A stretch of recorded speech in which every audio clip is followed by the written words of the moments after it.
Cambridge Muslim College, training the next generation of Muslim thinkers. Bismillah, alhamdulillah, wa salatu wa salamu ala rasulillah, wa alihi wa sahbihi wa man wala. So back to our consideration of paradigms of leadership, although as we've indicated perhaps too many times, it's not really an Islamic category, but being exemplary, being a model, uswatun hasana, is the kind of concept we're reaching for. And perhaps by now, having looked at more than a dozen of these distinctive individuals who represent the aspirations and the transformations of the Ummah at various points in its history, we've recognized that these people do not represent a single form of Muslimness, but rather represent ways in which, as it were, the light of revelation passing through the original prophetic exemplar then becomes prismatic and a whole spectrum of different human types emerges. Very important nowadays to recognize this, because ours is an age not really of deen, but of ideology. In the 19th century, one of the big transformations that happened in the Islamic world was that the traditional diversities and the tolerance of diversity, which was normative throughout our history, and particularly in the earliest times, was challenged by scientific and Western and nationalistic paradigms. And the intimidated Muslims in places like North India, Egypt and elsewhere felt that they had to retreat into a singular definition of Muslim selfhood. So 18th century Indian Muslims bore almost no resemblance to 20th century Indian Muslims, and whereas once the tradition was embracing of difference and a multiplicity of human types and approaches to religion and madhabs and aqa'id and turuq and civilizational difference, in the 20th century increasingly Islam became reshaped as ideology, which tends to be a unitary type of thing. Communism, Nazism, ideology is really not very good at providing an indefinite set of boundaries of affiliation. Science becomes the paradigm, and science likes to have one answer to everything. It's not a culture of ambiguity.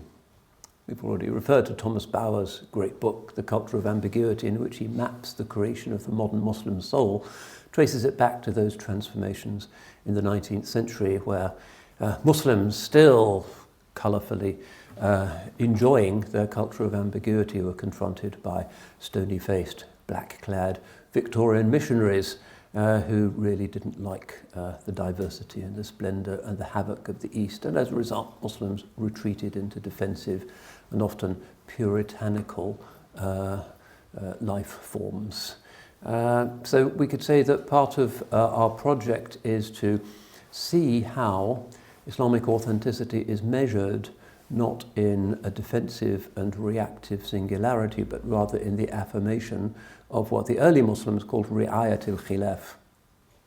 If you read the very early sources of fiqh, you'll see that one of the preoccupations of the great ulama, like Imam Malik, was ri'ayat al-khilaf, making sure one is a shepherd for diversity and multiplicity. And this is something that in our sectarian and narrow and fearful world, where fear rather than hope has become the preponderant subject of sermons, has become difficult to reach for. But we will today be going right back into that primal formative period. We're not looking at some 20th century mullah. We are going back to the age of the Salaf themselves. The best three generations. Khairul Quruni Qarni. It's in a hadith. ثُمَّ الَّذِينَ يَلُونَهُمْ ثُمَّ الَّذِينَ يَلُونَهُمْ. The best of generations is mine, and then that which succeeds mine, and then that which succeeds that generation. So the first three generations are the sainted, exemplary generations of Islam, and nobody in the history of Islam has doubted that. So when we look at that period, we can look at it with the eyes of classical Islamic civilization, which saw in it Imam Malik's world of immense khilaf and diversity, and also the effulgence, as we've said, the rainbow-like differentiation of different human types. Or we can see it with a modern fearful defensive eye, which wants to see them as kind of foot soldiers of some ideological revolution, all of them more or less trying to be the same thing. And what we look for tends to be what we find. But in fact, if you look at the earliest sources, rewind to the earliest books of fiqh, the Utbiyya, the Mudawwana, the Mawaziyya, the Muwatta, you will find enormous diversity, and a respect for diversity, and a recognition that very often one can't come to a conclusion at all about things. Famously, the scholars came to Imam Malik all the way from Iraq and asked him 40 questions that they'd come to ask him. And out of those 40, he said, I don't know, la adri, to 36 of them. That was how the earlier generations were. And in our age where everybody is saying, let's follow the Salaf, that's the reality of it. An awareness of the fact that perhaps one doesn't know. And this ri'ayat al-khilaf, this recognition, this shepherding of difference.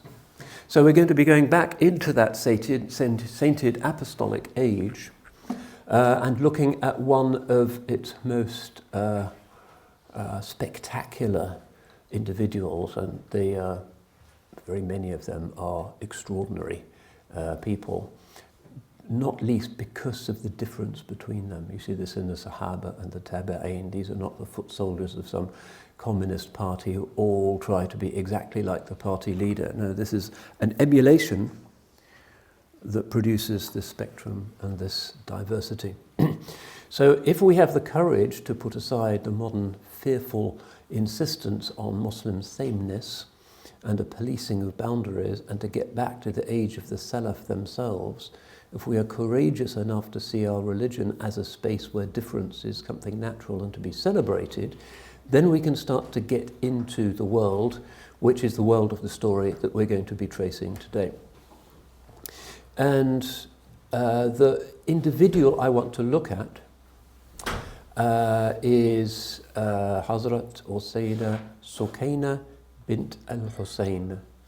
Sukayna bint al-Hussein.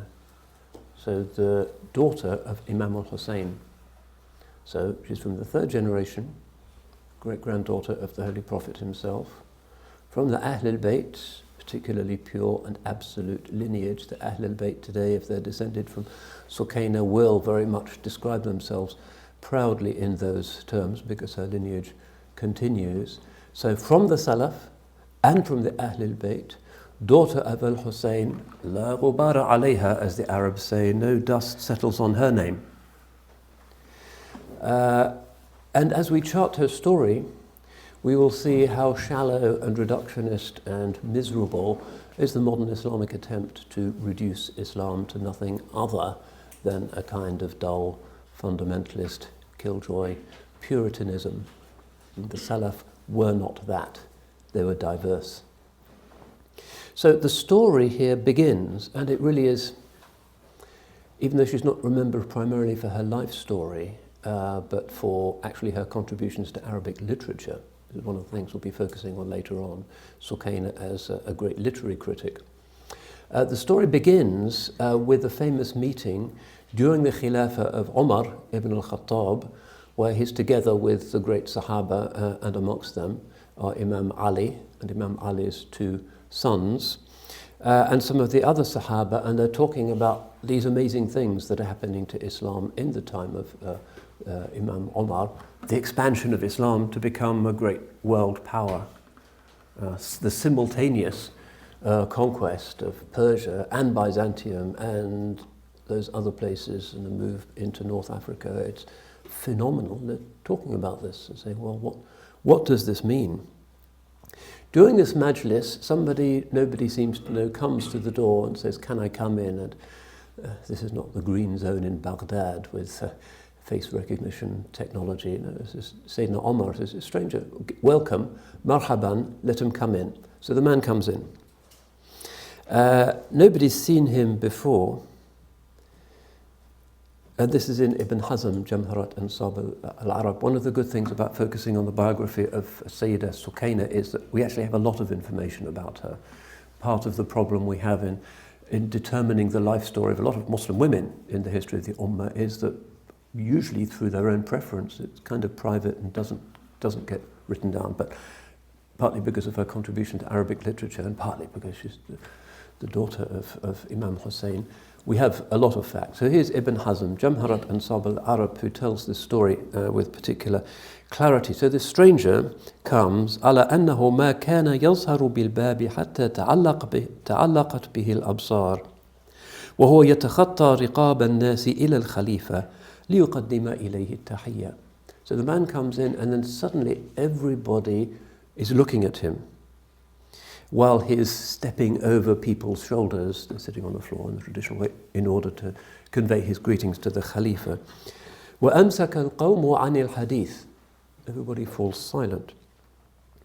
وبودهم لو يعرفون من يكون هذا الرجل الذي تبدو عليه سمات الشرف والسؤدد.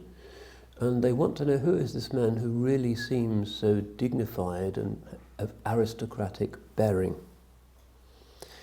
And the Khalifa asks who he is, and he replies, I am Imru al-Qais ibn Adi ibn Aus. وحينئذ عرف القوم فيه سيد بني كلب وكان لا يزال على نصرانيته. So the penny drops. This is before Instagram. People have heard of famous people. They don't know what they look like. And they realize this is the lord of the Bani Kalb, one of the big tribes of Arabia, and also one of the top Arabic poets of the kind of pre-Islamic period, Imru al-Qais. And we still have his Mu'allaqa odes. Remember that in the Hajj season, before the arrival of Islam, the big thing that the Arabs had in their culture, the only thing in their culture really, was the poetry, and the great poets would compete at the market of Okaz, and the winning poems would be honoured by being suspended from the drapes of the Kaaba. So Imru al-Qais, the great poet, is here. That's like, I don't know, Brad Pitt or some other big influencer. Everybody's going, oh wow, a celeb is here. But it's not some stupid Hollywood character, but somebody who has really got to the depths of poetry's capacity to invoke beauty, and that poetry was great. وَكَانَ لَا يَزَالُ عَلَى نَصْرَانِيَّتِهِ. He's still a Christian, not pagan, but Christian.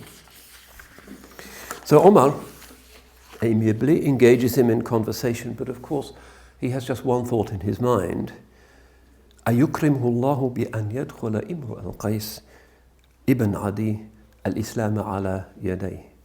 Will God honour the Khalifa by being the one on whose hand Imru al-Qais ibn Adi is going to take his shahada? This is, of course, the way the Khalifa thinks. وَأَسْلَمَ سَيِّدُ بَنِي كَلْب. And the chief of the tribe of Kalb, Imru al-Qais, takes his shahada in that spot. And then you see, this really is about leadership, although we haven't done Sayyidina Omar yet. وَإِذْ ذَاكَ لَمْ يَتَرَدَّدْ أَمِيرُ الْمُؤْمِنِينَ في أن يعقد له اللواء على من أسلم من قضاع بالشام. At that moment, the commander of the faithful appoints him to be the general over the tribes of Qudaa who are in Syria. وَدَعَ عُمَرْ بِرُمْحٍ وَقَلَّدَهُ إِيَّهُ. And Omar sends out for a lance and, in a symbolic gesture, invests him with this lance. So this, of course, amazes everybody, because this is a major position of responsibility. So if we look at the Arabic, we'll try and stick close to the sources this time.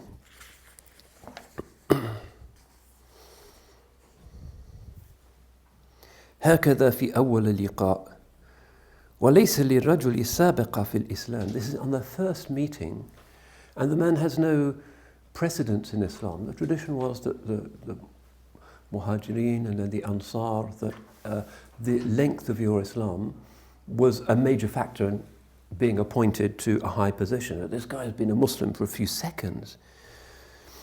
أو كما قال عوف بن خارجة المري, somebody who was there, عوف بن خارجة, وكان يومئذ بالمجلس فوالله ما رأيت رجلا لم يصلي لله ركعة قط أمر على جماعة من المسلمين قبل امرئ القيس.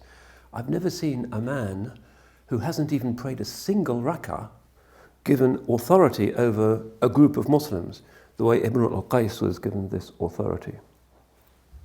But Omar knew his man.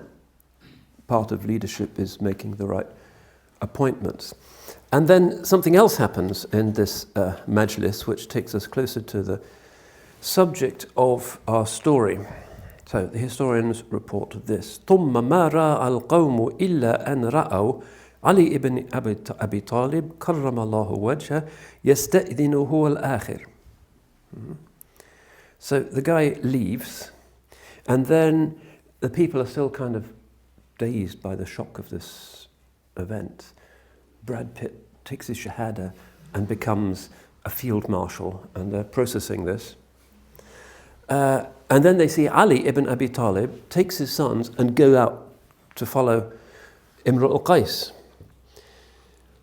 في أثر الوافد الذي خرج وشيكا يحمل لواء بني قضاعة بالشام. So this man just gone out carrying this lance.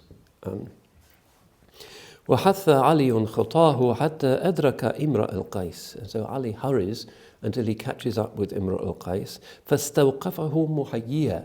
And he stops him and greets him. ثم تقدم إليه يقول, and then he goes over to him and says, أنا Ali ibn Abi Talib, I'm Ali ibn Ammi Rasul sallallahu alayhi wa sallam wa sihri. I'm the cousin and the son-in-law of the Holy Prophet. وهذان وأشار إلى الحسن والحسين, and these, pointing to al-Hasan and al-Hussein, ibnaya min bintihi al-Zahra. These are my two sons by his daughter Fatima. فأقبل إمرؤ القيس عليهم بكل وجهه. Imru al-Qais went to him, and in the courteous Arab tradition you don't do that to somebody, but you turn with all of your face and address them. So he's doing this. وراح يملأ عينيه من آل النبي الذي لم يكتب له شرف صحبته ونعمة رؤيته. And so he fills his eyes with the sight of the family of the Holy Prophet, the Ahl al-Bayt, when he had not himself had the good fortune of having been honoured by the company of the Prophet and having had the blessing of seeing him. وَالَّذِي آمَنَ بِرِسَالَتِهِ مُنْذُ لَحَظَاتٍ, and whose messengerhood he believed in just a few moments ago, and that was his conversion. وَاسْتَطْرَدَ عَلِي قائلا, and Ali continues and says, وَقَدْ رَغِبْنَا فِي صِهْرِكَ فَأَنْكِحْنَا. We want to be your relative, so marry into our family. So this is an even more startling thing. فما تلبث إمرؤ القيس أن قال, Imru al-Qais immediately says, مرحبا بكم آل بيت النبي قد أنكحتك يا علي ابنتي المحيا. ثم أقبل على سبطي الرسول وهو يضيف أنكحتك يا حسن سلمى بنت إمرئ القيس وأنكحتك يا حسين الرباب بنت إمرئ القيس. So, Al-Hassan, I give you in marriage my daughter Salma, and Al-Hussein, I give you in marriage my daughter Rabab bint Imra al-Qais. Now that's in Tabari, the great early Muslim historian. Another kind of stunning event, but it's indicative of the spontaneity and the instant perspicuous judgment that those people were capable of. And the fact that if somebody was a new Muslim, didn't matter at all. Nowadays, my daughter wants to marry a convert, but I really think that she should marry blah, blah, blah. And that's the kind of jahiliyyah that we've reverted to. But you can see that was not the way of these people. So how old was Imam al-Hussein when he marries al-Rabab? It seems he was 18, but very famous already for something we don't usually associate with teenagers, waqar, or dignity, and also his physical resemblance to the Holy Prophet. People used to say, if you want to know what the Holy Prophet looked like, then go and look at al-Hussein. They said they found the Prophet's fragrance in him. Al-Rabab, it seems, is still a child. The marriage wasn't consummated, this is just an engagement. So he says, I give you Salma, I give you Al-Rabab, but it's a pledge, it's a betrothal. حال صغر سنها دون التعجيل حال صغر سنها دون التعجيل بالزواج. She was so young that they couldn't make haste to the marriage, so she remained still in her father's house. And several years passed, and of course this is a time of gigantic political transformations, and particularly transformations which affect the Ahl al-Bayt, the prophetic house, the early tensions in Islam, the fitnas, the kind of Bani Umayyah moving, the Ahl al-Bayt, the Hijaz, Syria, and externally on the frontiers as well, immense events taking place. So Islam is now on the throne of the Caesars and the Shahs of Persia, the pharaohs of Egypt. The world is really changing.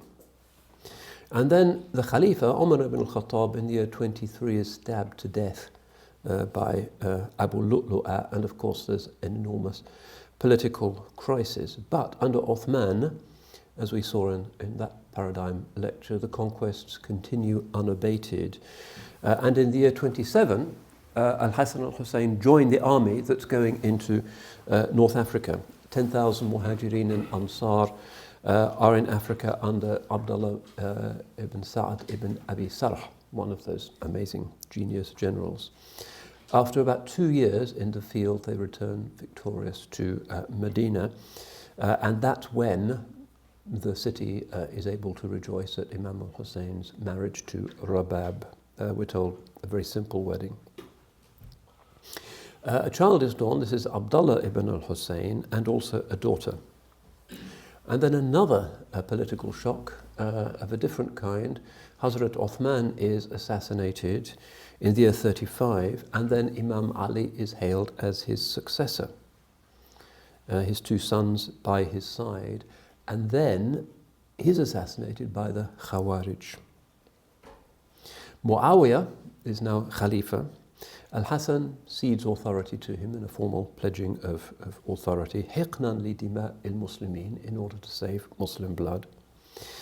Al-Hussein pledges allegiance to Muawiyah and joins him in the siege of Constantinople in the year 49, which is one of the sort of most amazing things that the Sahaba do. They grew up in the desert and in Medina, and then they're in their tents around Constantinople, greatest city of the world. And of course, there are Sahaba buried there to this day. That's the far horizons that these people had. And then he returns from the campaign and becomes a hadith instructor in the mosque.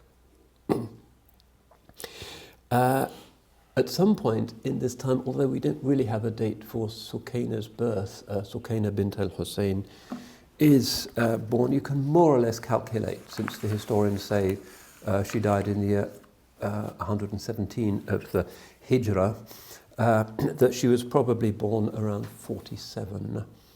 In other words, about 7 years after Imam Ali's assassination and into the reign of Muawiyah, because we're told she died at about 70. Her name, everybody calls her Sukayna. There's a big shrine for her, a rather beautiful ancient building in the Southern Cemetery in Cairo, where a lot of the Ahl al-Bayt are. Sayyidah Zainab is the famous one, but there's also Sayyidah Nafisa and Sayyidah Ruqayya and others. It's quite a beautiful place, rather ancient, Fatimid. The Fatimids obviously had concern for the Ahl al-Bayt, so the buildings tend to be from their period. There's different names for her, which was not uncommon at the time. Sometimes she was called Umayma, which is a common Arab girl's name. If it had been on her passport, of course, it would have been Amina bint al-Hussein, named after the Holy Prophet's mother, Amina bint Wahab. But her mother, Rabab, as mothers do, when she was small, gave her a nickname. The nickname was Sukayna, or sometimes Sakina, because the old Arabic texts are not given vowels. We can't be entirely sure whether it's Sukayna or Sakina.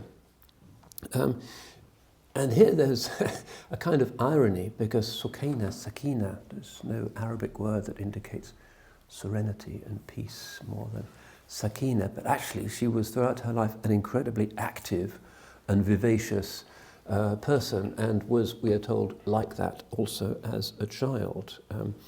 آسرة اللفتات والبسمات, always gazes and kisses came in her direction, we're told. And she was famous for her marah. She was a child who really liked fun and games.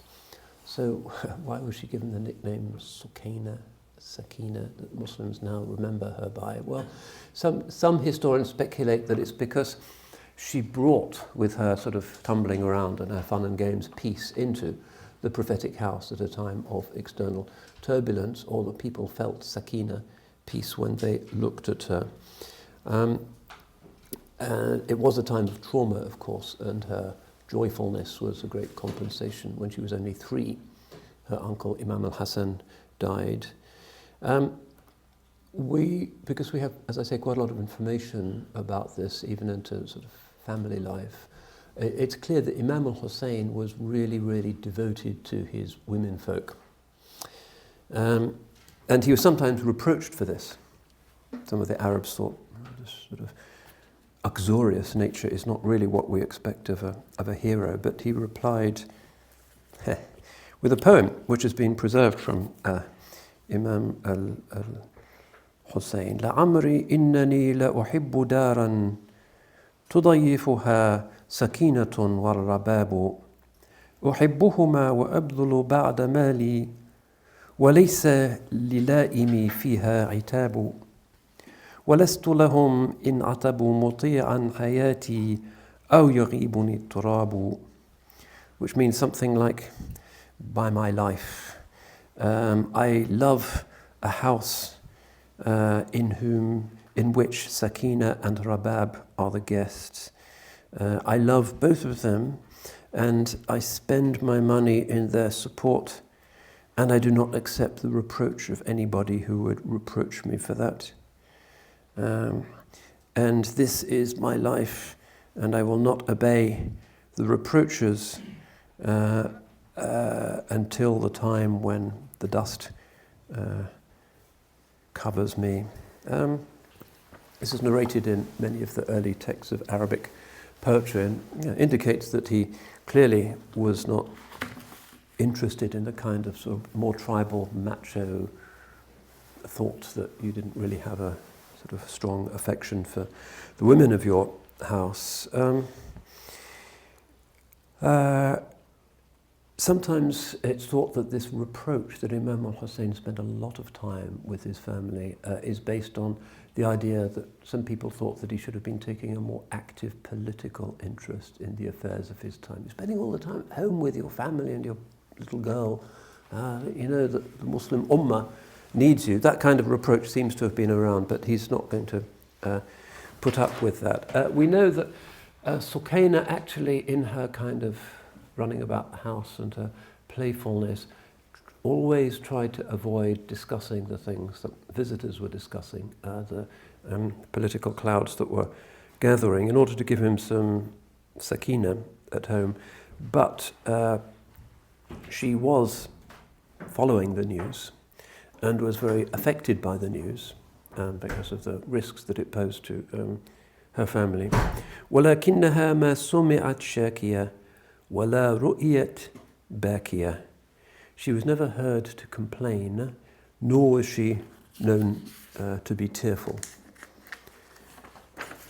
Now, she has a sister, Fatima, and they're really, really different.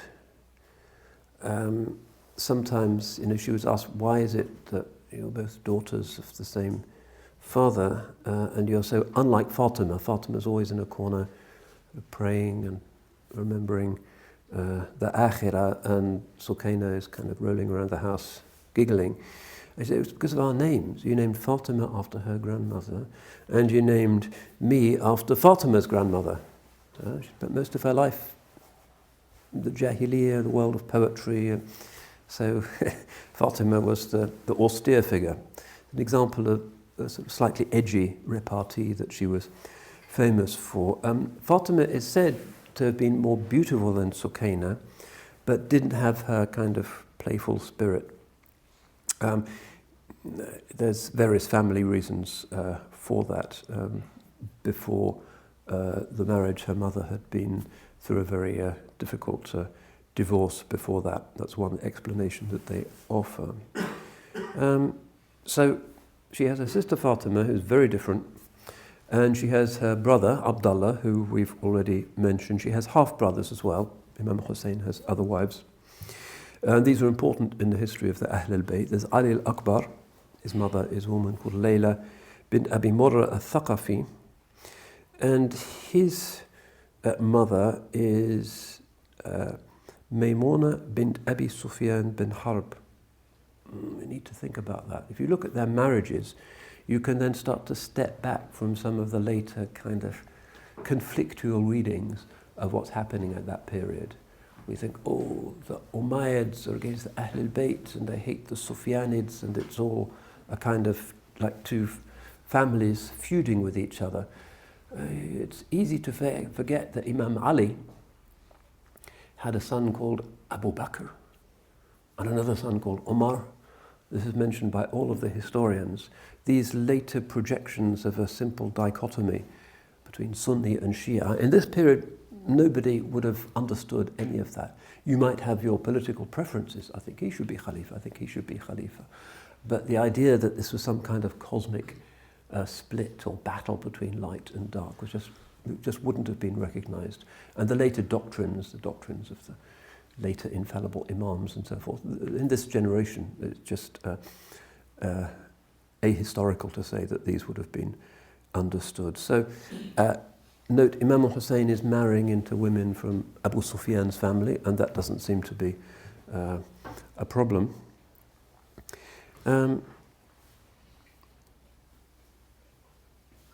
Another son, Ali al-Asghar, so there's Ali al-Akbar and Ali al-Asghar, the greater and the younger Ali. And Ali al-Asghar is known more usually as Ali Zain al-Abidin. And she's interesting because she's born to Sulafa, who is the daughter of Yazdegerd, who's the last of the Persian emperors. So this is even marrying outside the Arabian world into the Persian world. So even though we think Ahl al-Bayt, the lineage, purity, this is not what the Ahl al-Bayt actually means. It's not some kind of perfectly maintained DNA. Even if it's half a drop of the prophetic blood, that is fully sufficient to convey full membership of the Ahl al-Bayt. How that particular quality is transmitted, it's impossible to know. But I've been to a village in Bosnia, up in the clouds, central Bosnia, and the tradition there is that only the Ahl al-Bayt are allowed to live in the village. You go to the village and all the kids have blonde hair and Ahl al-Bayt. And this has been an important spiritual principle in the Muslim world. So the Persian blood is being honoured by this marriage as well through Ali Zain al-Abidin. One of her sisters marries Muhammad bin Abi Bakr, the son of Abu Bakr. So again, the idea is that there isn't this kind of rivalry. It's about a political allegiance. It's not about anything else. So Ali Zain al-Abidin is about 8 or 9 years older than Sukayna, known as a very austere child. He didn't like to play much. He was called the Zahid of the family. So Imam Hussein has 4 sons and 2 daughters. The daughters again, Fatima and Sukayna, but it's pretty clear that Sukayna is his favourite. Remember in his poem he says, لَعَمْرِي إِنِّي لَأُحِبُّ دَارًا تَكُونُ بِهَا سُكَيْنَةٌ وَالرَّبَابَ. I love any house which contains Sukayna and his wife, Rabab. Now, the politics are the cloud on the horizon. 4 years before Muawiyah dies, Muawiyah appoints his son Yazid as his heir apparent. And this looks even more problematic in many mosque-going circles. In the year 60, Yazid takes over. Imam al-Hussein is in Mecca teaching hadith, not talking about politics, but regarded as a potential rival by Yazid. And Sukayna now, this is really when she comes into her own, not quite debutante, that's a bit of a 1920s concept, but she's 13, and she's already known in Mecca as quite a personality. She used to roam around Mecca. She loved to visit the places associated with the Sahaba, and also learning from the city's great poetic heritage. She has a kind of mind that can hoover up poetry, and she's a very good critic. This is a kind of aristocratic milieu. Many of the Quraysh there are kind of aficionados of poetry, and there is a strong kind of salon culture of people sitting around and reciting poetry to each other and really, really enjoying it. You can still see that in traditional Arab places. I very soon got out of my depth in Cairo when these old guys were sitting around and somebody would recite a long qasida from some 12th century Iraqi poet. And then the thing was that you could only interrupt that person when you had another qasida that was in the same meter and was using the same figures, sort of alliteration or something, and then it was your turn. So I never managed to interrupt. But it's the great kind of cultural thing of the Arabs, their language and their poetry. And this was certainly something that she was getting into in Mecca at the age of only 13. The Hajj was a great opportunity to learn from poets coming from wherever, and the Hajj in the year 60 was a significant one because, of course, this is where the Khilafah is changing. And there's political emissaries, spies, fifth columnists, stool pigeons coming from Iraq and from Syria just to keep an eye on the Hijaz and particularly on the Ahl al-Bayt. But she's not involved with that. She's, as it were, having her career launched as a sort of literary phenomenon, and not just literary phenomenon, and here is where some modern Puritans might scratch their heads, even though it's documented in all of the histories. She's a kind of style icon. All of the teenage girls in Mecca want to be like Sukayna, the way she walks and the way she dresses. And there's even a hairstyle, a turra as-Sukayniya, which is a particular curl in the hair. And it kind of all the girls in Mecca want to be like that. So the current sort of, what would you call them, influencers nowadays, that you get on YouTube that you think is just a sign of the times. Teenage girls do tend to do that kind of thing. So, there's a 16-year-old who has 5 million views on YouTube or something, and all she does is unbox a new handbag or something, and everybody say, oh my God, oh my God. It sort of makes you despair. But it's part of human culture, and this was not being suffocated in Mecca, and the teenage girls in Mecca considered Sukayna to be the great influencer because she was just so stylish and she knew poetry and she knew the songs, and so they'd imitate her style of speech and they'd like the poems and the songs that she would know. She was known to be really intelligent, very stylish, very cool. But this style, the Sakina style, was a kind of phenomenon in the Hijaz in that time. And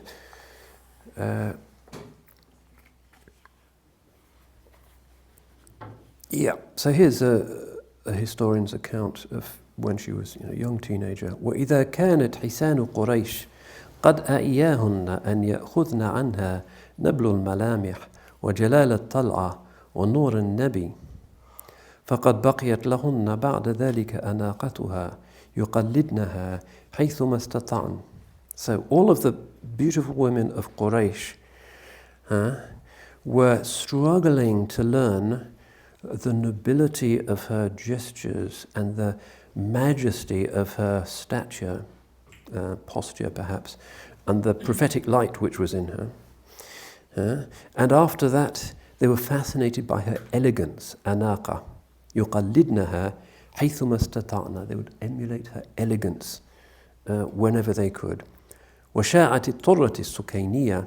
So this Sakina style, this hairstyle, became very widespread. فَلَمْ تَبْقَ وَاحِدَةٌ مِّنْهُنَّ لَمْ تُنَسِّقْ شَعْرَهَا عَلَى النَّمَطِ الْمُسْتَحْدَثِ. So there wasn't a girl in Mecca who didn't rearrange her hair according to this new style. الذي ابتدعته الهاشمية الحسناء, which this beautiful Hashemite girl had invented. وراح المجتمع المكي يعرف في بناته أثر النموذج الفريد.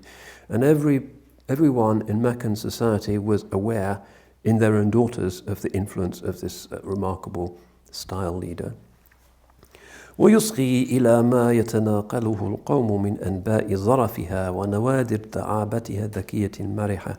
And the talk of the town was of her wit and her jokes and her playful intelligence.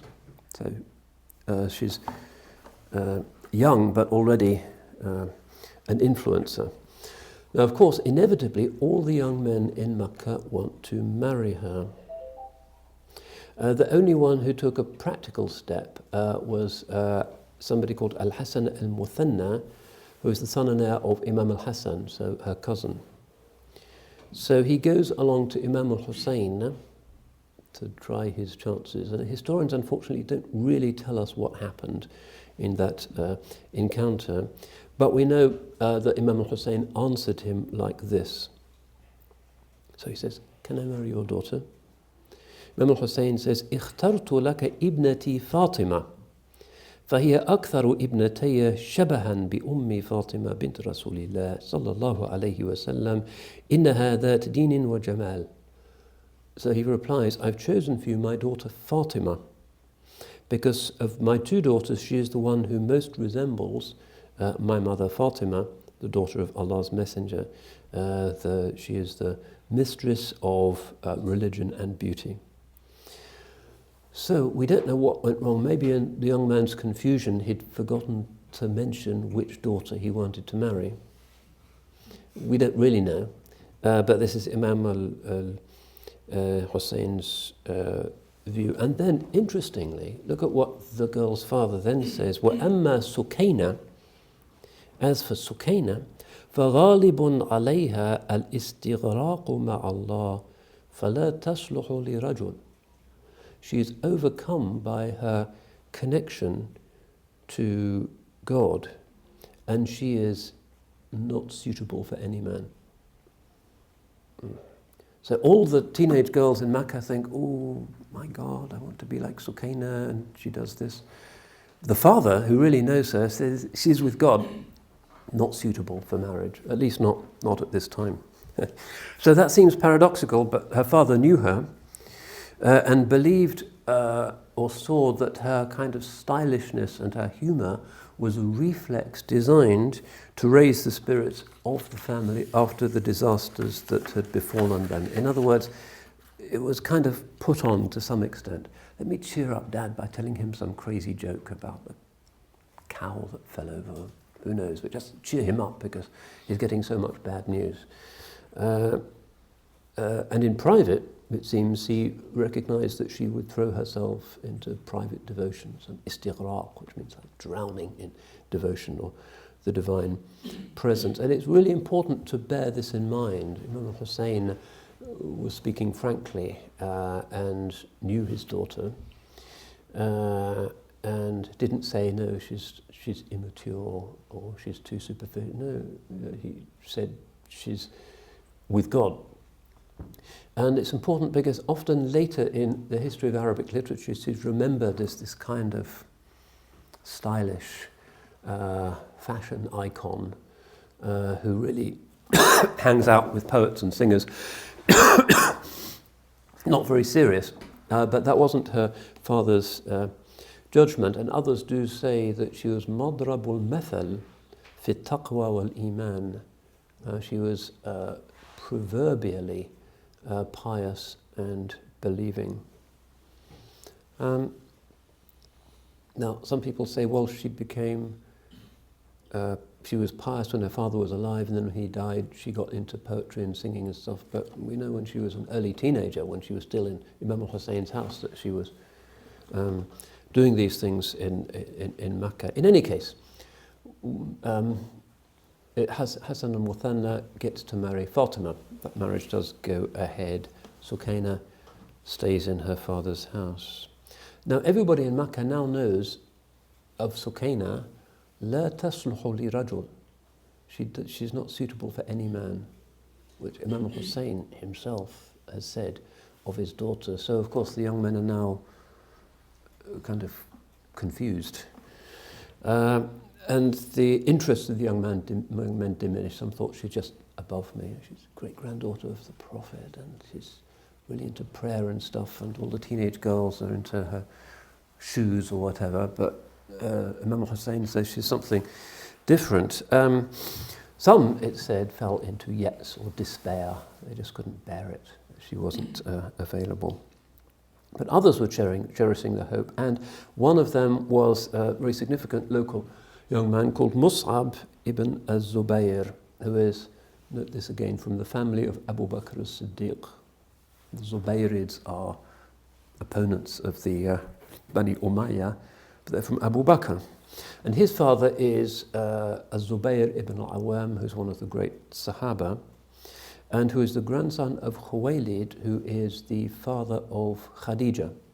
So many of these people are related and famous in a kind of traditional Arab way for his generosity, for his courage, for his furusiyah, his horsemanship, and for muruwa, generally the kind of chivalric male ideal virtue of the Arab. So it's said that if he thought that drinking water would detract from his manliness, he'd give up water. People used to kind of almost think he went to excess in this sort of chivalric virtue. So 3 of his friends discover that he's in love with Sukayna and has this kind of hopeless hope. One is his brother, Urwa ibn al-Zubayr, another important Sahabi. But he doesn't venture to propose right away, perhaps because he can see that the family is really preoccupied with the political situation. He doesn't want to trouble Imam al-Hussein, or perhaps because she's still in her mid-teens at the time, she's young. And then this news breaks that Fatima is going to get married, and that Imam al-Hussein has said of Sukayna, إِنَّهَا لَا تَصْلُحُ لِرَجُلٍ. She's not suited, she's not eligible for any man. And then he changes his mind about proposing to her because he has this kind of pride, this dignity. And he thinks that his reputation will be forever broken if he's rejected.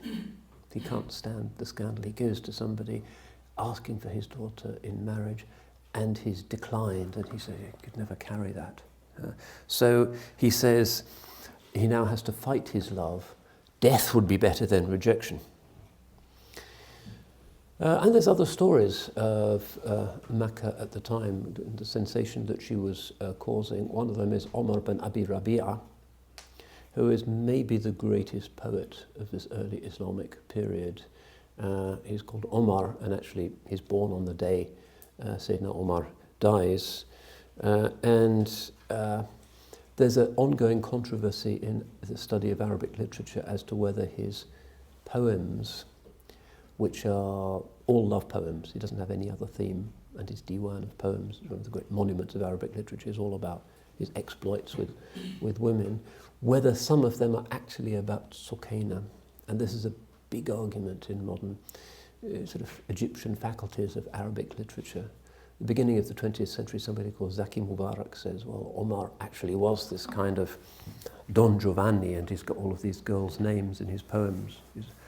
أمن آل نعم أنت غاد فمبكر غداة غد أم رائح فمهجر لحاجة نفس لم تقل في جوابها فتبلغ عذرا والمقالة تعذر. So yes, it's great poetry, and he's talking here about a girl called Noam, and he's talking to some random traveller he meets on the road. Says, have you come from the tents of Noam? Has she got any answer for me? Even if it's no, that means that she's thinking about me, this kind of stuff. And it goes on, and of course, these things usually end unhappy. So there's a verse in which he says, every time I go near her tents, her relatives are crouching around like tigers. Ends up, and then the last third of the poem is this rather beautiful description of the desert and the animals, and it's bit of a downer at the end. But all of his poems are like that, and he sometimes names these women, and in many cases you can identify them with actual sort of famous, usually Qurayshi beauties of the time. So there's a controversy that this guy Zaki Mubarak at the beginning of the 20th century, rather secular person, initiated and says, yeah, this is how it was. Medina was in the grip of a very sort of luxurious and indulgent age, and they were just doing song and women and fashion. And why? It's the Bani Umayyah who wanted to keep them from thinking about politics, so they would send them slave girls and poets, and they kind of got distracted by this. Rather like if you're the king of a Gulf country at the moment and you want people to stop joining Al-Qaeda, you get Maria Carey or somebody to sing, and somehow this is supposed to stop young people thinking about it. So this is one theory, but more recently, al-Hussein, for instance, mid-20th century, didn't like this quite so much. He thought it was a little unlikely. And then one of the great writers about early women in Islam, who actually has a book on Sukayna, if you know Arabic, I can recommend it. It's quite a careful book. She was called Aisha Abdul Rahman. Her nom de plume was Bint, the daughter of the riverside, because she was from Dumyat, which is one of the mouths of the Nile. And she became a professor of literature at the Girls' College of Ain Shams University in Cairo, and writes about a lot of the early women of Islam. She has a book on Sayyidah Zainab, and also is one of the few women in Islamic history to have completed a full tafsir of the Quran. And she pushes back against this. She has this idea that men should never write biographies of women. Okay, she's a professor of literature, but she's not a feminist.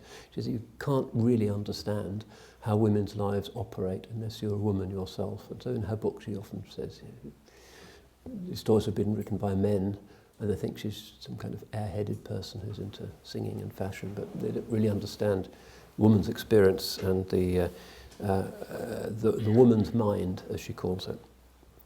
So this is a debate, and for Bint Shatib, Omar is kind of part of a culture of a sophisticated enjoyment of beauty, but is not really talking about actual experiences.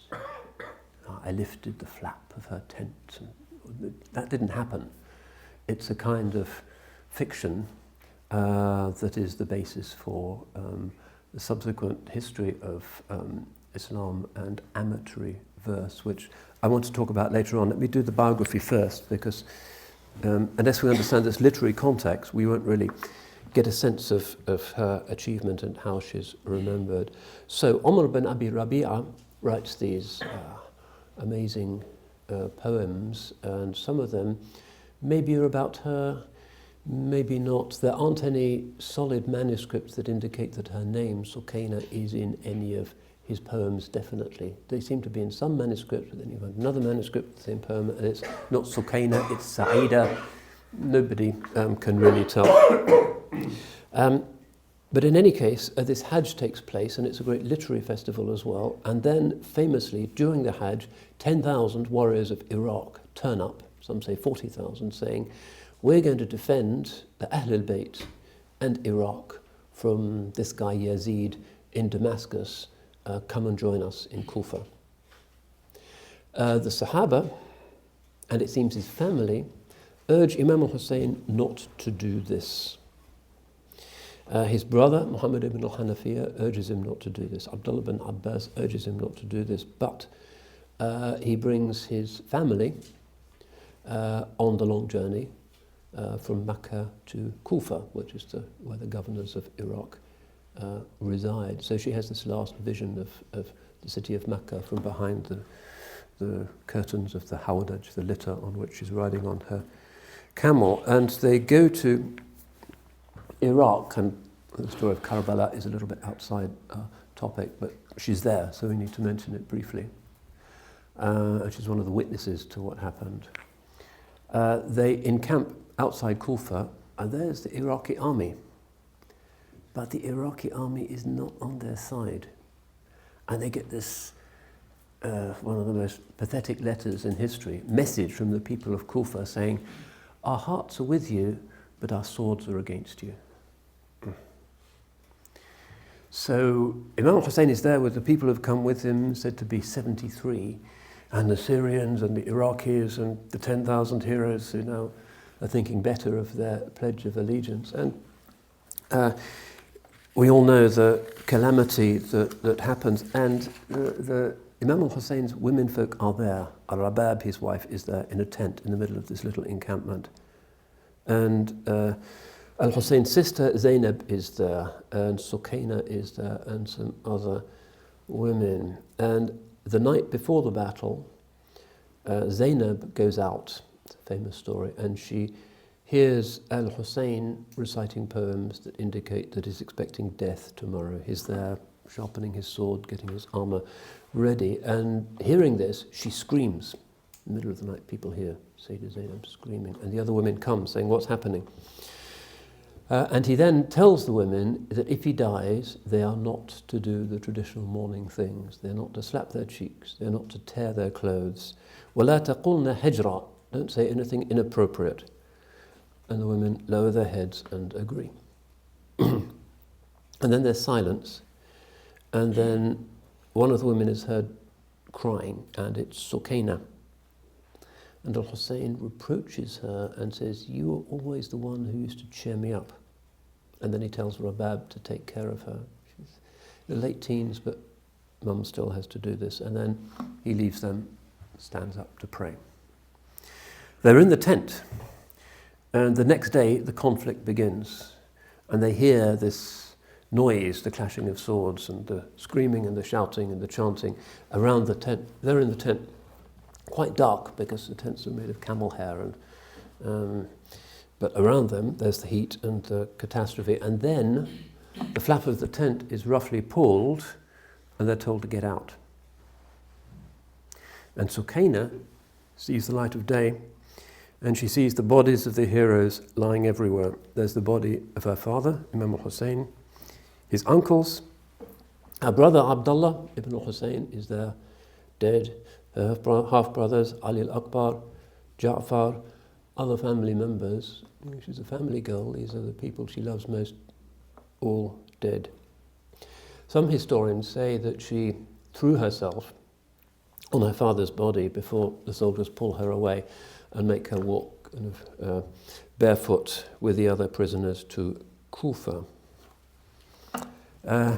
She recites some poetry, and one of the interesting things about Sayyidah Sukayna is that even though she's in this poetic world, not much of her poetry has been preserved except laments, really. This is the one for her, well, she has one for her father, and then al-Rabab, the widow, who's also lost her son,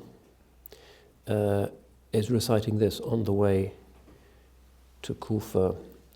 إن الذي كان نورا يستضاء به بكربلاء قتيل غير مدفون صبت النبي جزاك الله صالحة عنا وجنبت خسران الموازين قد كنت لي جبلا صعبا ألوذ به وكنت تسحبنا بالرحم والدين من لليتامى ومن للسائلين ومن يغني ويأوي إليه كل مسكين. So this is Rabab's lament as she's going to Kufa, and it's addressed to her dead husband, the one who was a light from which people sought guidance, lies now on the field of Karbala, dead and unburied. The grandson of the Prophet, may God reward you in the best way on our behalf, and may you be spared any loss at the balance. For me you used to be a strong mountain, you were the one in whom I sought protection, and you used to keep my company with mercy and religion. Who now will help the orphans and the beggars, and who will now protect all of the poor? This is some of the poetry that's It's a marthiyah, it's an elegy in Arabic. They go to Kufa, and then they're taken to Damascus and shown to Yazid. One of Yazid's courtiers asks if he can take Sukayna as a slave, and Yazid won't go this far and refuses. And finally they're sent into retirement. They go back to Medina, and they're led by Ali Zain al-Abidin, who's been sick and isn't killed at the massacre. They enter the city, and the crowds, of course, are there to welcome them. And then another of the women of the Ahl al-Bayt in Medina stands up in the crowd, and she has a poem as well. Where's it gone? So it's Zainab bint Aqil ibn Abi Talib. ماذا تقولون إن قال النبي لكم ماذا فعلتم وأنتم آخر الأمم بعترتي وبأهلي بعد مفتقدي منهم أسارى ومنهم خضبوا بدمي ما كان هذا جزائي إن نصحت لكم أن تخلفوني بسوء في ذوي رحمي, which means something like, what should you say if the Prophet has said to you, what will you do when you are the last of the ummahs, by my family and by my kin? After this loss of them, now I see them as war captives, some of them stained with blood. This should not be my reward after I have counseled you that to look after my family after I am gone. This is a famous moment, this Sayyidah standing up in the crowd at Medina and reciting this poem. So in Medina, Rabab takes a house and Sukayna stays there. After about a year, Rabab dies, and they say that she died of grief. Family is really urging Sukayna now to marry in order to have children and continue the prophetic line. Fatima is in the home of her husband, al-Hussein al-Muthanna. And Sukayna does marry, and in fact marries quite a few times, which was quite normal in those days. And unfortunately here, the historians are really in a tangle, and it's very hard to see who she marries first, in what order, or for how long. They tend to focus on interesting anecdotes about her life, some of her humour, and some of her poetry. It's really difficult to untangle this. The Kitab al-Aghani, for instance, is one of the great medieval, dozens of volumes, collections of medieval Arabic songs and poems and stories about the poets, gives 5 different lists of names of people, of men who've married her, so it's really hard to work it out. Most of the lists, however, include the name of Mus'ab ibn Zubayr, remember the one who was hoping to marry her earlier, and Ibn Khallikan, and many of the historians say that probably he was her first husband. So we have this, it seems to have been a happy marriage.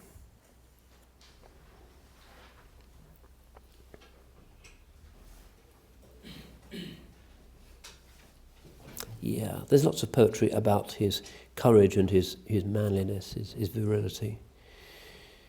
Ubaydullah bin Qais al-Ruqayyat, one of the great poets of this period, and she knew him, said, إنما مصعب شهاب من الله تجلت عن وجهه الظلماء ملكه ملك قوة ليس فيه جبروت ولا به كبرياء يتقي الله في الأمور وقد أفلح من كان في همه الإتقاء. Yeah, it's just a praise poem about Mus'ab. Mus'ab is a meteor from God, which illuminates the dark face of the earth. His strength is a true kingdom, but in it there is no oppression and no arrogance. He fears God in every matter, and whoever is suffering from worry will find success when he comes to him. There's lots of other praise poetry about Mus'ab, who's really one of the heroes of the Arabs of the time. Remember again that Mus'ab seems to have not just proposed to her, but actually fallen in love with her in Makkah. And there's a story in Ibn Qutaybah, Uyun al-Akhbar, which is really an early one of the earliest works of Arabic literature, which, inshallah, we'll try and read the original. It's in the CMC library. It's quite an interesting kind of young men's bragging tale. Okay, اجتمع عبد الله بن عمر وعروة ابن الزبير ومصعب ابن زبير وعبد الملك بن مروان بفناء الكعبة. Okay, so one day in the courtyard of the Kaaba, four young men get together. Abdullah bin Omar, that's the second Khalifa's son, Urwa ibn al-Zubayr, one of the great heroes, Mus'ab ibn al-Zubayr, his brother Mus'ab, who's the one we're talking about, and Abdul Malik bin Marwan, who's the Umayyad who gets to be Khalifa eventually, Abdul Malik, the one who built the Dome of the Rock. So they're kind of young men chatting together. فَقَالَ لَهُمْ مُصْعَبْ تَمَنَّوْا. Mus'ab says to them, what's your dream, we'd say nowadays? What would you really like in your life? So they're kind of fantasizing. فَقَالُوا إِبْدَأْ أَنْتِ. They said, you start. فَقَالْ وِلَايَةُ الْعِرَاقِ وَتَزَوُّجُ سُكَيْنَةَ ابنة الحسين وعائشة بنت طلحة بنت ابن عبيد الله. So Mus'ab says, what I would like is to be governor of Iraq and to marry Sukayna bint al-Hussein and Aisha bint Talha. And then Urwa ibn al-Zubayr says fiqh وأن يحمل عنه الحديث, and to be a great narrator of hadith. And Abdul Malik says, I want to be Khalifa. And Abdullah bin Umar says, I want to go to heaven, Jannah. These young men chatting. And the point of the story is that all of them actually got these wishes, even though it's this kind of young men's speculation. I want to marry both of the most beautiful, sensational women in the city. And then, shortly after this, the news of Karbala comes, and he does marry Aisha bint Talha, who's another big personality of the period, and he almost certainly is immortalized in one of Omar bin Abi Rabi'a's amatory poems, and also in other poets like Ibn Qais al-Ruqayyat, who we quoted a few minutes ago. And these become kind of popular songs. Now, she'd already been married to Abdullah bin Abdul Rahman bin Abi Bakr, Abu Bakr's grandson, a marriage which Aisha Siddiqa had herself facilitated. The thing is, she's from the tribe of Taym, and in the ancient Arabs, the women of Taym were really notorious for being constantly arguing and walking out on their husbands, but also for being extremely lovable. That was what you got. There's lots of proverbs about them. So famous for difficult women who are nonetheless beloved by their husbands. Okay, it's said of them in one Arabic proverb that they would argue with you when they were conceiving your child. They would argue with you when they were giving birth, but you would never love anybody more than you loved her. So that's their reputation. So she's already been married to Abdullah. She has 5 children already. Mus'ab's interested, and he sends to her the famous singing girl of Makkah, Azza al-Mayla, who goes to kind of check her out. And in return, she asks Azza to sing her a song, and she's, of course, very happy about this. And Azza goes back to Mus'ab and describes her. And she does this in the context of another rather complicated recital, the implication of which is that the only thing that's really wrong with her is that she has big ears and big feet. It's a poem that is very appreciative, but it makes this point. So he agrees to marry her, and these rich people, the dowry, 500,000 silver coins, and he gives her another gift of the same amount on top. And she's always difficult, and I don't know if we've got time to talk about the trials that she brought to her husband. Oh, yeah. أن مصعبا دخل عليها يوما وهي نائمة ومعه 8 لؤلؤات قيمتها 20,000 دينار فنبهها ونثر اللؤلؤ في حجرها فقالت وهي تشيع بوجهها نومتي كانت أحب إلي من هذا اللؤلؤ. Okay, so he's bringing her a present. The present is these precious pearls, 8 pearls. So he comes in and she's asleep, siesta time. He drops the pearls gently on her. And she wakes up and she sees what he's done. She said, no, my sleep was actually better than these pearls. So, all right. Try the next anniversary. It's lots of stories about this. She's really hard work. And the ancient Arabs love to sort of cite her as quite a piece of work. But his great aspiration is to marry Sukayna as well. She's now announced that after the death of her father, she's willing to marry. So Mus'ab rides to Medina and visits Ali Zayn al-Abidin, saying he wants to become his brother-in-law. Ali agrees, asks Sukayna. Sukayna consents. And according to our historian, Bint, this happens in the year 67. Mus'ab at the time is governor of Basra, so a big cheese. She's about 20. So she goes back, but it's back to Iraq, so it's the same journey. She's dealing with those memories.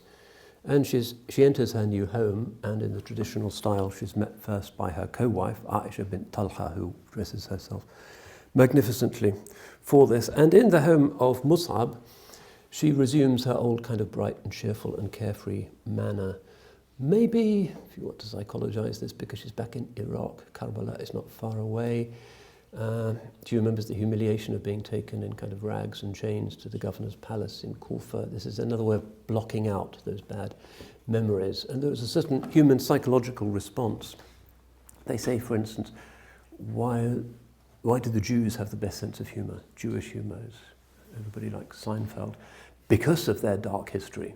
It's a kind of compensation mechanism. So there's one explanation of why she's one of the great kind of jokers and humorists of the Arabs. And of course, there's this woman, Aisha, who is really making life hell for her husband, is not going to make things easy for Sukayna either. It's the classic situation of the polygamous rivalry. Aisha, constantly difficult. She goes out in bright clothes, kind of shiny silken things, not really appropriate in a Muslim city, and it drives Mus'ab up the wall, but she says, well, God has given me this beauty and it's a great gift, so why should I deprive the world of it? And it doesn't know how to deal with that. Sukayna, she engages in various manipulations to try and score one over on Sukayna, but Sukayna, it seems, doesn't reciprocate in kind, but relies more on sort of dignity and adab. Very often they would argue. Lots of stories about this. Who is the most beautiful? So he resolves this one day by saying, أما أنت يا سكينة فأملح منها وأما أنت يا عائشة فأجمل. As for you, Sukayna, you are lovelier than her. As for you, Aisha, you are more beautiful. So kind of this is going on all the time. This is an interesting insight. This is actually documented into the difficulties of a polygamous life in a society where everybody is doing this, and a lot of men are killed on the field of battle, and this is better than widowhood and is accepted as a sunnah and as a normal pattern of life, but it's not easy. And these two really sort of conspicuous and strong-willed women seem to have had this rivalry. But the history books are full of interesting stories about Mus'ab's relationship with Aisha bint Talha, but don't tell us anything really about his relationship with Sukayna. We don't know how they got in, except at the end, when he goes out to fight as part of the Zubayrid rebellion against the Umayyads, and his kind of shaham, his manly virtue, says he's not going to capitulate, he's going to do it, and it looks like it's going to be another Karbala, and of course Sukayna thinks it's going to be another Karbala. We have this exchange which has been preserved, so he's setting out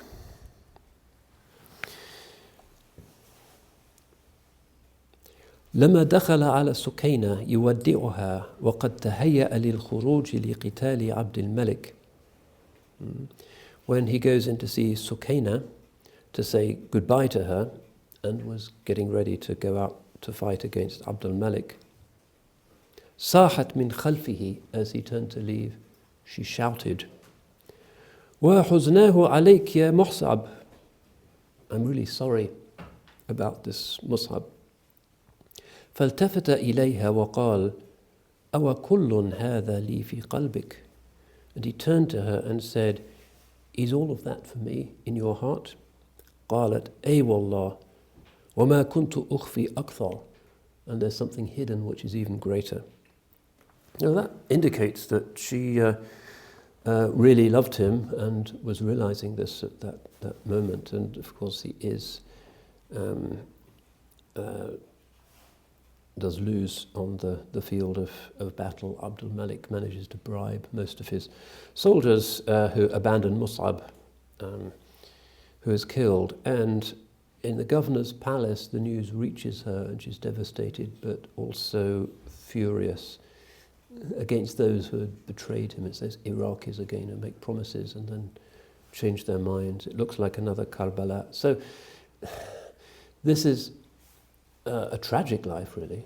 Her grandfather has been killed, her father has been killed, now her husband has been killed in a world in which options for women were fairly limited.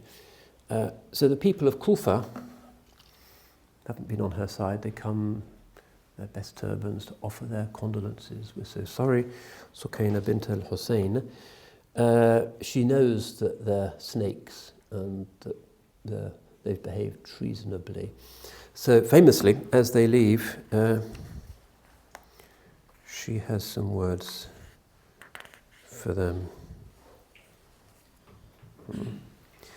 الله يعلم أني أبغضكم قتلتم جدي عليا وقتلتم أبي الحسين وزوجي مصعبا فبأي وجه تلقونني أيتمنونني صغيرة أيتمتموني صغيرة وأرملتموني كبيرة. So she's really angry with them and says, God knows that I hate you. You killed my grandfather Ali, and you killed my father al-Hussein, and my husband Mus'ab. So how do you have the effrontery to stand before me? When I was a child, you made me an orphan. Now I am an adult, you've made me a widow. And then she marches out. With Mus'ab, she has had a daughter. They argue about the name, but her choice, which is Rabab, named after her mother, prevails. And so after this new reverse in her life, she goes back with her daughter to Mecca. Aisha, the other widow, the co-widow, also returns. And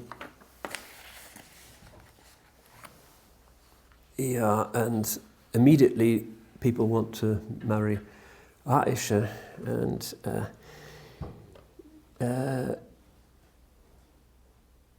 so she's Aisha marries again quite quickly, and the Arab chronicles and sort of gossip columns are now busy with her and her stunts, commenting on her relationship with a new husband who is the brother of Abdul Malik. She doesn't mind marrying the brother of the caliph who sent the army against her late husband. Sukayna went into an iddah and then seems to have been in a kind of extended mourning, even though she's got this bright, witty temperament. She's maybe depressed. But we're told one day her servant girl, Banana, starts sighing, and so she says, Malik, waylak, she says to her, what's wrong? قالت أحب أن أرى في الدار جلبة. She said, I really wish we could have a wedding party in our house. Maid is saying this. And so, again, cutting through the tangle of the different narrations, we can see what she does next. فدعت سكينة مولى لها تثق به وقالت له اذهب إلى إبراهيم ابن عبد الرحمن بن عوف فقل له إن الذي دفعناك عن قد بدا لنا فيه أنت أخوال رسول الله صلى الله عليه وسلم فاخطب سكينة. So she calls a client of hers, a kinsman, who she trusts, and she says, go to Ibrahim bin Abdul Rahman bin Auf, again the son of one of the great Sahaba, Abdul Rahman bin Auf, and say to him, we used not to incline to you, but now we see your virtues. You are from the maternal uncles of the Holy Prophet, so seek Sukayna in marriage. This is the way she's doing it. It's the groom that proposes, but she's inviting the proposal.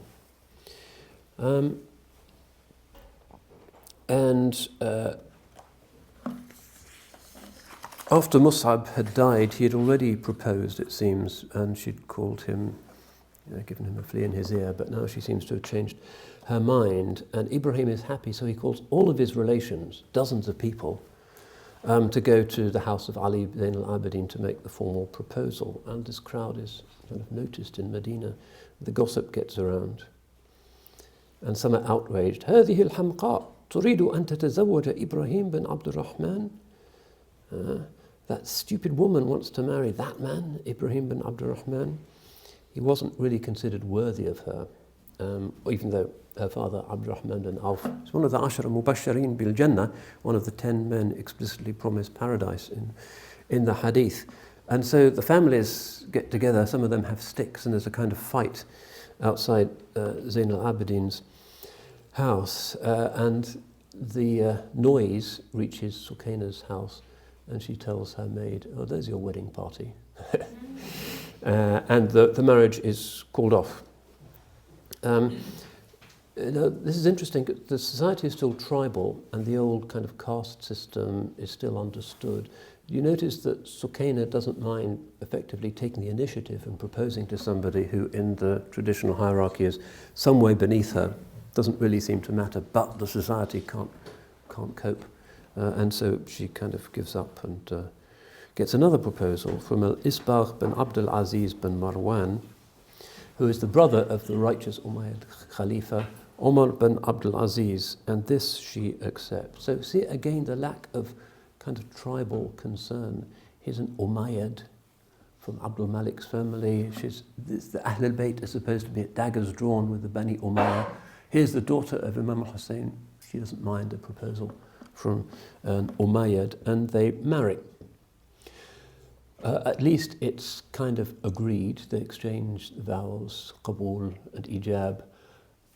And he's governor of Egypt at the time, and she says the air of Egypt is unhealthy. They have fevers and things, and so he says, all right, I'll build a house for you somewhere healthy. So he goes to one of the hills near Cairo, as it is now, and builds a mansion for her there.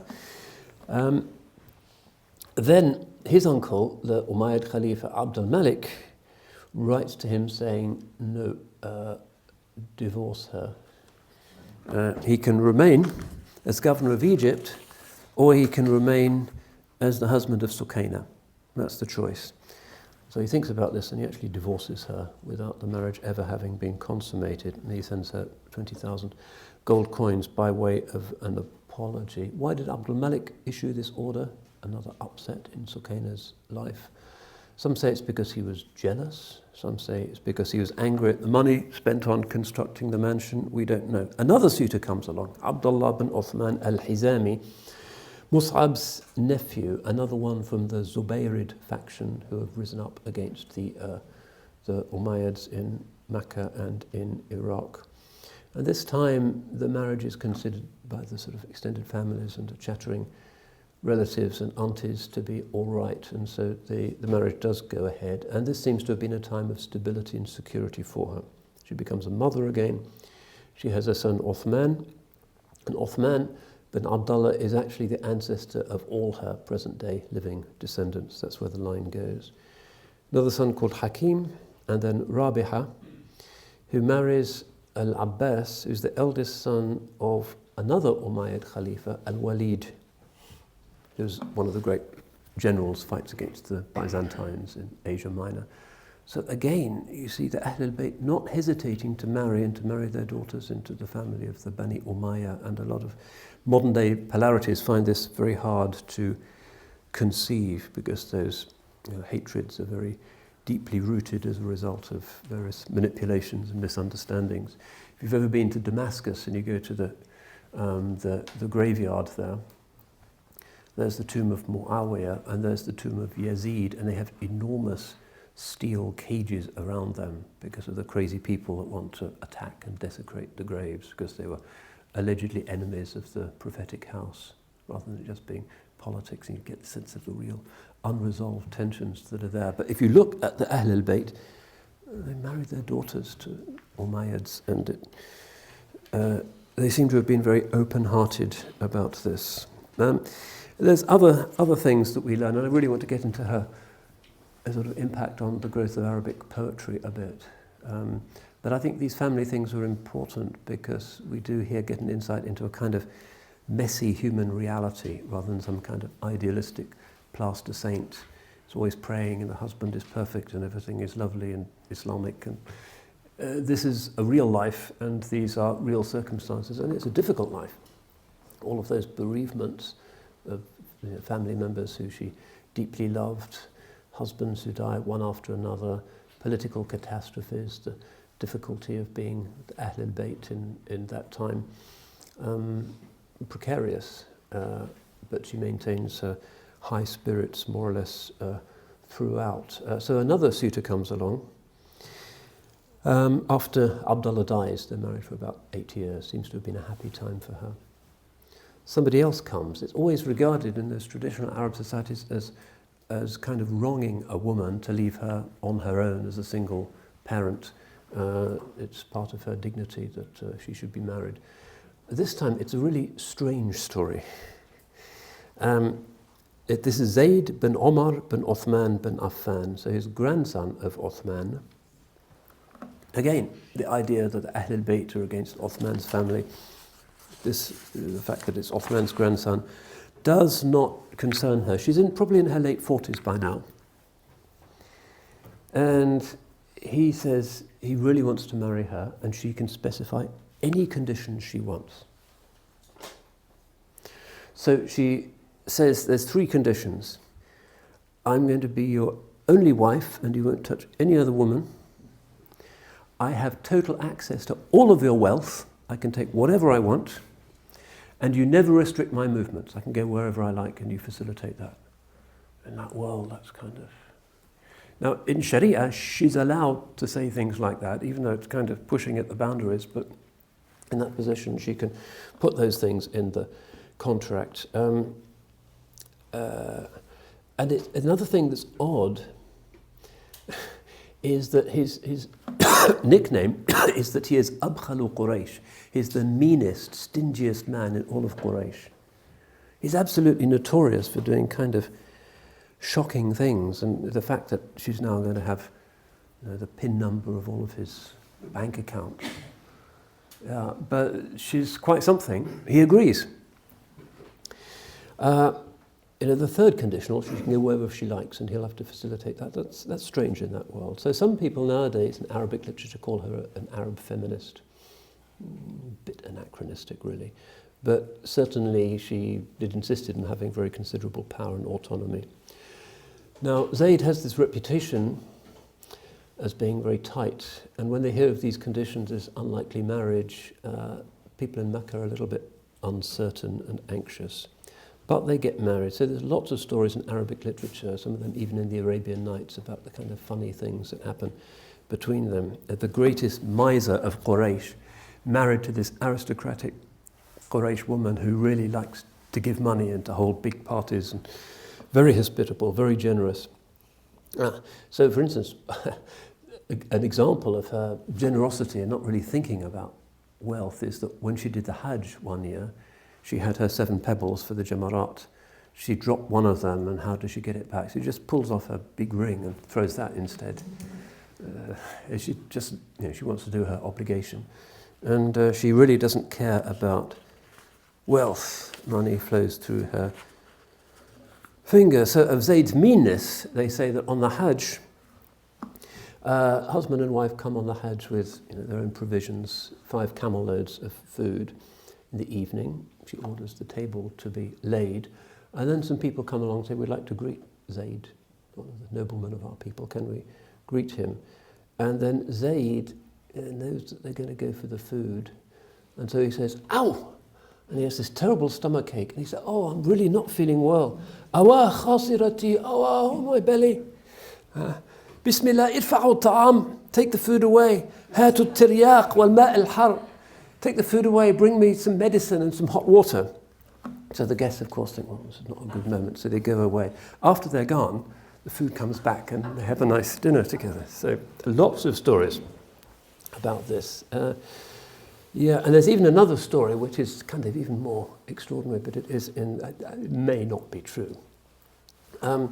He has to go on Hajj with the new Khalifa, Sulaiman bin Abdul Malik. It's kind of his duty. But he has to get her permission. She's very much wearing the trousers in the family. She says, okay, you can go, but I will send one of my people with you because I don't want you marrying anybody else or visiting your slave girls in that farm of yours in Medina. Okay. So Zayd goes off on the way back from the Hajj, according to this sort of Arabian Nights type story. He says to this servant of hers, it's called Ash'ab, who's this kind of slightly, if you know Don Giovanni, there's Leporello, who's the kind of slimy guy who arranges all of the dubious meetings. So he says, Ash'ab, I wouldn't mind visiting my farm just for one day. If you don't tell Sukayna, I'll give you 400 dinars, golden coins. But you may have to swear, because I know what she's like, that I didn't do anything bad. So he thinks, he says, all right. So he goes off. A day later, he comes back. And so they go back, and Sukayna is there, and Ash'ab is there, and she makes him swear that her husband has been good. And so Ash'ab says, yes, I swear, I honourably swear that he's not been out of my sight, and he certainly didn't go near his farm. And then Zayd actually has a kind of conscience attack and said, no, I'm sorry. I did do it. He doesn't like to see this guy swearing. And he confesses.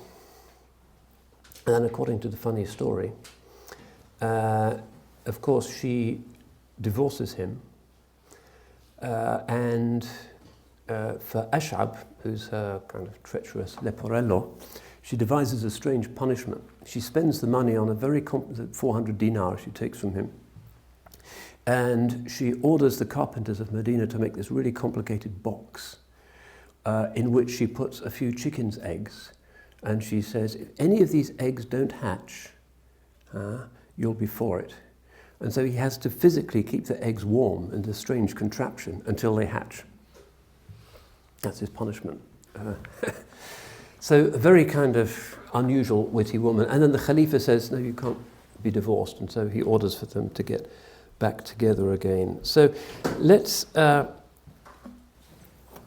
think some more about what this means about our kind of conventional view of the Salaf and their women being kind of like quiet nuns, and she's really not like that. And it's unlikely anybody would have invented this personality because it kind of doesn't fit the narrative. We're told, for instance, that when she heard that the Umayyads had ordered Ali to be condemned from the minbar during the khutbah in Medina, she herself went to the mosque, and when this was happening, stood up in front of the preacher. تصدت له السكينة فشتمته. Sukayna interrupted him and started insulting him for criticizing Imam Ali. She orders her servants all to come along and do the same. The preacher can't do anything to her, but orders the police to beat her servants. Another story told about her, of course, this is an age where medicine is primitive. She has something in her eye, which is, it seems, under the surface of her eyeball, and there's a swelling, and it's affecting her looks, and it's very painful. And she has a Greek servant called Draphos, who knows about medicine. And he says, I can do an operation and get that thing out, but it's very painful. Can you bear the pain and stay still? And she says, Bala, certainly. So he does this terrifying surgical operation on her eye and peels back the layers of skin until he gets to the thing that's lodged there and removes it. وسكينة مضجعة لا تهتز ولا تؤن حتى فرغ مما أراد. And Sukayna was just lying there, not moving and not groaning until he'd finished the operation. And according to the historians, it left a small mark on her eye, which people considered to add to her beauty.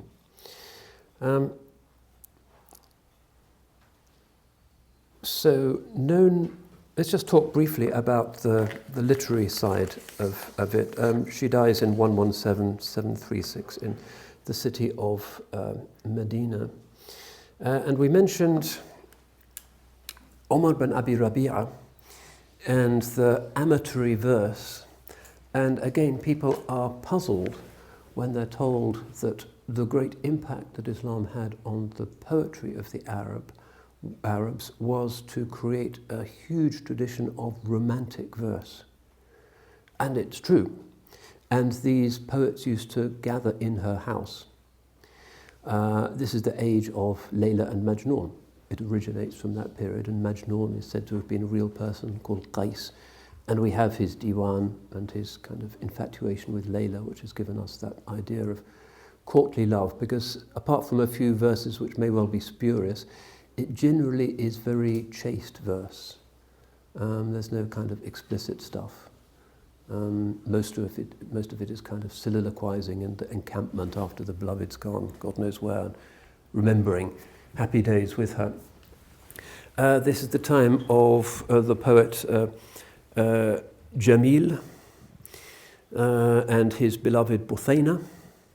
We have that diwan still. This is the time of the poet Kuthayr and his beloved Azza, and of course Omar bin Abi Rabi'a and all of these women whose beauty he describes. People think, well, what is going on here? This is the time of the Salaf, and the literature that really everybody is enjoying is this stuff about love.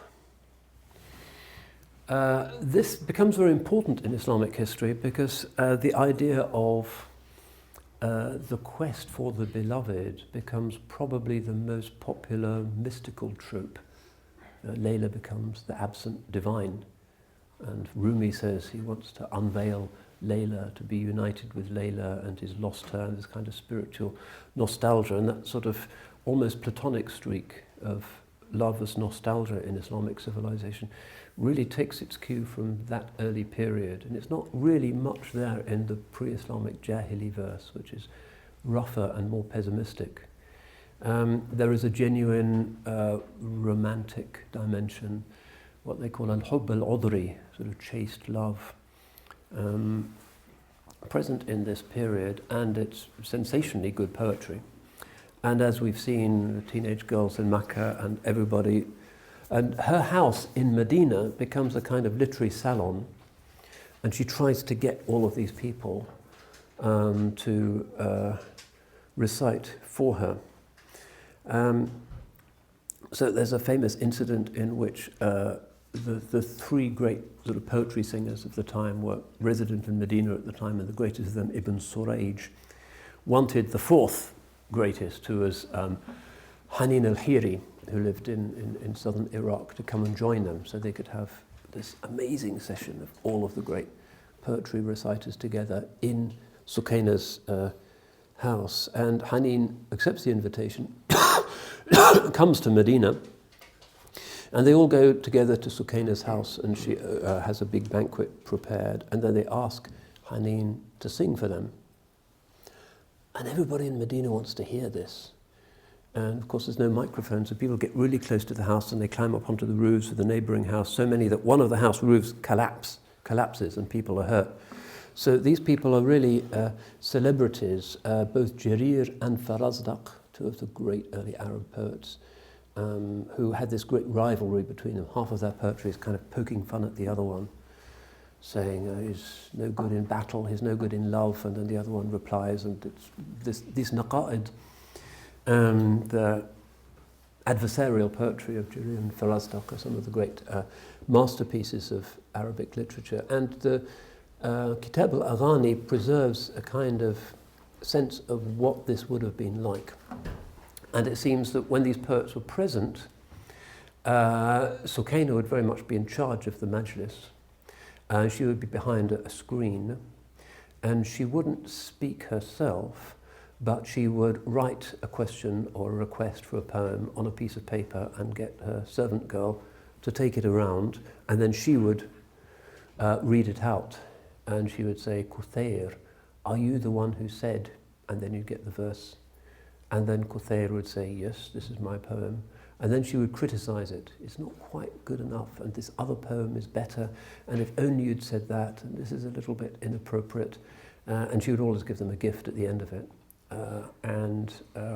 This is said to be why she preferred Jirir over Farazdaq in a very kind of famous standoff between the two in her presence, in her absent presence. We need to finally to think about what this means, that the daughter of Imam al-Hussein is patronizing these love poets in this very Islamic and really very conservative society where the prophetic mosque is next door. Now, what's going on probably is that this is the Near East's celebration of the advent of a new era of attitudes to family life and the body. You have to remember what was there beforehand. Basically, Christianity was dominant. And if you read books like Peter Brown's The Body and Society, you'll see what a gigantic transformation that had brought. The big impact that Christianity had on Near Eastern society was that whereas the kind of quite orgiastic sensuality of late Roman culture was suddenly replaced by monasteries and convents and celibate clergy from the time of the Council of Carthage, late 4th century. That's the thing that Pope Benedict and Pope Francis are kind of trying to get their heads around at the moment, and it's still a huge thing for most of the Christian churches. And the Arabs, when they went around the Near East, would find these hermitages everywhere. There is a mortifying monk up there on the cliff top, and there is somebody sitting on a pillar, and the whole landscape was full of these renunciants. And it became, as Peter Brown says, like a black sheet descending on the Near East, and everything was kind of like death or an anticipation of death. And then Islam comes along, and suddenly the values change because of the example of the Holy Prophet ﷺ and the essentially world-affirming message of the Quran, which is about the world as signs of God. Everything becomes upbeat again. So I think you can understand this emergence of the romantic principle as central to Islamic literature and then becoming the preferred genre that Sufis and other devotional poets like to use in their metaphorical journeys to the divine as part of a general kind of cathartic reaction against the unnatural miseries of a world that was really hair shirts and flagellations and the penitential lifestyle. It's the Near East breathing a sigh of relief. Alhamdulillah, we can get back to this. Rather like the suddenness of the Renaissance in Western Europe, you go into, say, a palace of the Renaissance, and the Gothic thing has gone, and the image of the tortured saints have gone, and instead you've got all of the kind of pagan deities naked flying around in the sky, and you think something very strange has happened to Christianity. But that's the kind of reflex. They're snapping out of that unnatural ascetical mode. But the only language Western Europe could reach for was the language of pagan antiquity. So you have these real oddities. You go into the Clementine Hall in the Vatican, and everybody in the Vatican is kind of making war on the flesh and wearing scapulars and hair shirts and pieces of barbed wire twisted around their leg. And they're really into that, although very polite people with it. And then you look at the way in which the Renaissance popes decorated these spaces, and the ceiling of the Clementine Hall is full of these kind of fat pink ladies flying around in the clouds. This is an imbalance. And this is Europe moving back into paganism, effectively, in its sensibilities. the Islamic world never experienced that. There's no kind of desire on the part of Muslim princes at any point to return to the old Arab deities or the old Greek deities. There's no trace of that, because that reflex against the monastic impulse, the rahbaniyya, didn't need to be there, because the Quran had already brought a liberation from that false liberation. So I think one thought that we can interest ourselves with is this idea that the whole idea of romantic love, which you don't really get in classical poetry, it's not really in Ovid and Catullus, even though they have good love poetry, but the idea of real sort of romantic amatory verse, compared to this period and this amazing sensitivity and sometimes sensuality, the Romans can't hold a candle to somebody like Omar bin Abi Rabi'a. And this and the Layla Majnun idea eventually gets into Western Europe. And if you read several recent studies, like Jeffrey Einboden, Islam and Romanticism, talks about how one of the key things that transformed Europe in the Romantic age, the time of the Enlightenment and onwards, was the translation of Islamic classics from Arabic and particularly Persian into German and other European languages, giving them a latter-day resuscitation of this early Umayyad turn to romantic love as something that is positive and actually even spiritually a possibility. So Einboden's view is that without the existence of this Islamic idea of sort of platonic but real love, the whole romantic movement in Europe really couldn't have got going. And there's other studies of its impact on American literature as well, which is an interesting inversion of the stereotypes, isn't it? When everybody thinks of the Middle East and Islam, it's all very kind of buttoned up and puritanical and monastic, but that may be a contemporary perspective, but as the life of Sayyidah Sukayna bint al-Hussein shows us, those people were diverse, and it was a time of, because it was a time of hope, a time of happiness in the face of very considerable, sometimes excruciating adversity, and a time essentially of the embrace of life and of its brighter aspects. So that, I think, does represent a paradigm of leadership, and one that in our rather darkening times is one that we need to cherish rather more than we do. God has not appointed the world to be a kind of dangerous minefield. Step on some dreadful thing and God will send you to hell forever. That does not do justice to the divine purpose, but rather the world is to be experienced as an extraordinary panorama of divine signs and beauty. The Quran is an aestheticizing document, because through our sensibility to beauty we recognize the divine in the physical world, which is the Quran's argument for God and therefore for revelation and for everything that matters in religion. So you can see her metabolism as being essentially a resuscitation of the Quranic message. She is experiencing religion as something that gives us life. يَدْعُوكُمْ لِمَا يُحْيِيكُمْ, that the death-focused Christianity, which Islam was replacing, was now swept away to be replaced by something that affirmed marriage and motherhood and life and biology and the normal functions of our created humanity. So, rahmatullahi alayha, inshallah, we will remember her with affection and respect. And if you do go to Cairo, it's worth going to the mazar of Sayyidah Sukayna, saying a few words there. It's a rather special place. Assalamu alaikum wa rahmatullah. Cambridge Muslim College, training the next generation of Muslim thinkers.